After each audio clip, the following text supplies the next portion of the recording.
Good day. I'm going to talk to you about the thought construct in a real-time projection.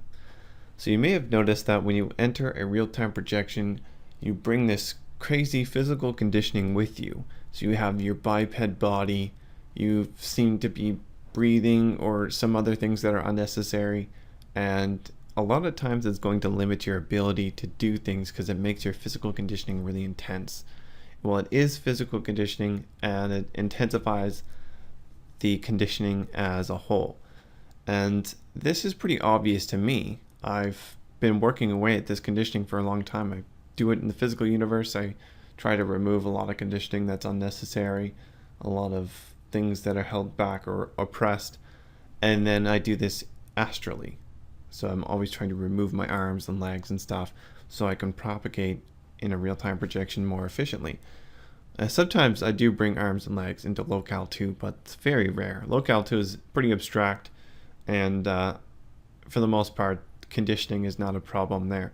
But in a real-time projection, if you want to remote view effectively and accurately, you have to remove your physical conditioning.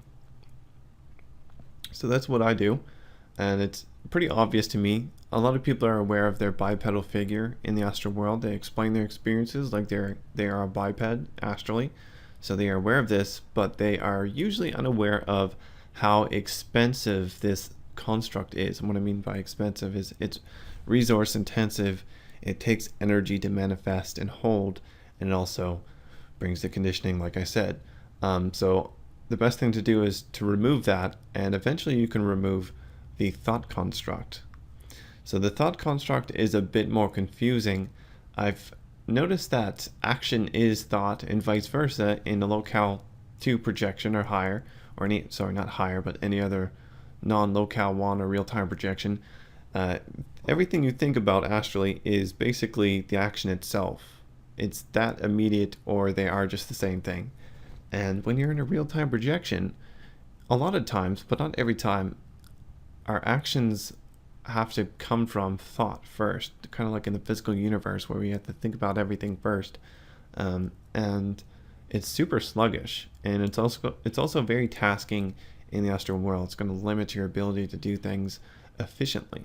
So I often I just started working away at this thought construct, or this brain construct that manifests in the astral world. So you manifest a physical body a lot of times, and you're going to have this brain construct that doesn't really have a form to it. It's more of like the idea or the expectation of having a brain and thinking ahead of time.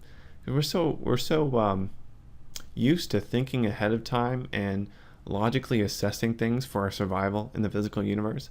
We bring this into the astral world, and it just severely impedes our ability to do things. Because instead of astral thought leading to something, some action or movement directly, it goes through this movement, and then it results in more astral thought that eventually leads to the astral action, or is the action itself.